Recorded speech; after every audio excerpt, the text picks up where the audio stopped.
This device has 3 invasive pressure channels labeled P1, P2, and P3.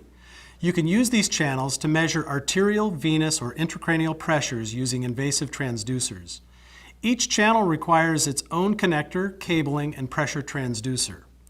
It's also compatible with many types of invasive pressure transducers, including non-disposable, disposable dome, and fully disposable transducers. Do not use light-sensitive disposable transducers. Use the invasive pressure transducers according to your organization's established clinical protocol and follow the manufacturer's recommendations. Always refer to the manufacturer's directions before using a transducer. To attach the invasive pressure transducer to the device, apply the transducer according to your organization's procedures. If the transducer is a disposable unit with a separate cable, connect the transducer to the transducer cable. Plug the transducer cable into one of the 3 6-pin invasive blood pressure cable connectors on the side of the device.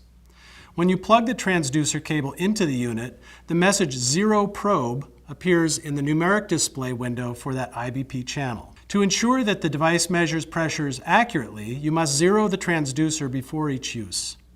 If you change or disconnect a transducer, you must zero the new transducer before use. If you move the transducer to a different monitor, you must zero the transducer again, even if you have already done so on another unit.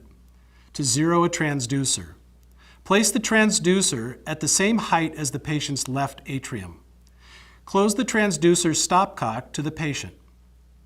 Open the transducer's venting stopcock to atmospheric pressure. Allow the transducer a few seconds to settle.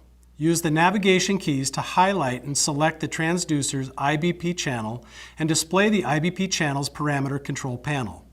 Select 0 probe. The unit displays the message zeroing in the IBP channel's numeric display. The message zeroed appears in the IBP channel's numeric display. Close the transducer's stopcock. You can re-zero a transducer at any time by opening the transducer stopcock to atmospheric pressure. If the unit accepts the new 0 reference value, the unit displays pressure values that are based on that value and adjusts the waveform accordingly to the new scale. After attaching and zeroing a transducer, the device displays the invasive pressure systolic, diastolic, and mean values in the IBP channel's numeric display and optionally, if enabled through the unit's waveform select menu, the waveform for that IBP channel. This device will allow you to specify a label that identifies the channel's IBP measurement and to select a display format for the numeric display. The unit displays the waveform scales after you zero the transducer. When the unit accepts the 0 reference value, it determines the waveform scales and displays them. To set the IBP source label, you will need to go to the IBP channel menu, select a label that identifies the source of the channel's IBP measurement. By default, the channels are labeled P1, P2, and P3. You have the option to enable, disable, and set the IBP alarm limits. Enable or disable IBP alarms. Set upper and lower alarm limits for systolic, diastolic, mean arterial pressure values.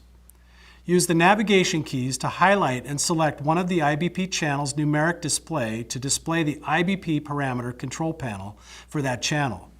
The IBP Quick Access key allows you to access the IBP menu in the critical care versions of the device.